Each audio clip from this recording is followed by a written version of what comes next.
যেখানে সিকিউরিটি মানে জীবন মৃত্যুর খেলা, সেই দরজা একদিন খুলে গেল।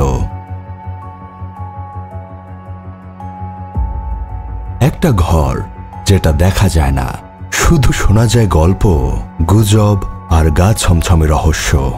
রাশিয়ার সর্বশক্তিমান প্রেসিডেন্ট পুতিন নিজের গোপন প্রাসাদ নিজেই দেখালেন বিশ্বের সামনে। এটা কি সত্যি, নাকি এটা ছিল এক নতুন খেলা?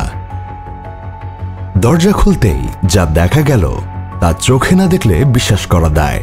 সাদা পিয়ানো, সোনায় মোড়ানো ঝাড়বাতি, দেয়ালে রুশ সম্রাটের তৈলচিত্র, একটি পাঠকক্ষ, দুটি শোবার ঘর, এমনকি একটি নিজস্ব গির্জাও। এটা কি একজন রাষ্ট্রনায়কের বাসভবন, নাকি একটি আধুনিক রাজপ্রাসাদ? 2023 সালের মার্চে এখানে এসেছিলেন চীনের প্রেসিডেন্ট শি জিনপিং। সেখানে চলেছে গোপন কর্মভোজ। তবে প্রশ্ন একটাই, এই রহস্যজনক প্রাসাদ আজ কেন দেখা গেল?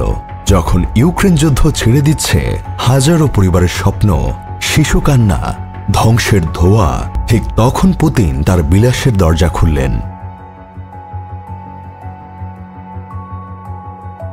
নেটিজেনদের ক্ষোভ, এটা কি নেতার আত্মবিশ্বাস না ক্ষমতার অহংকার?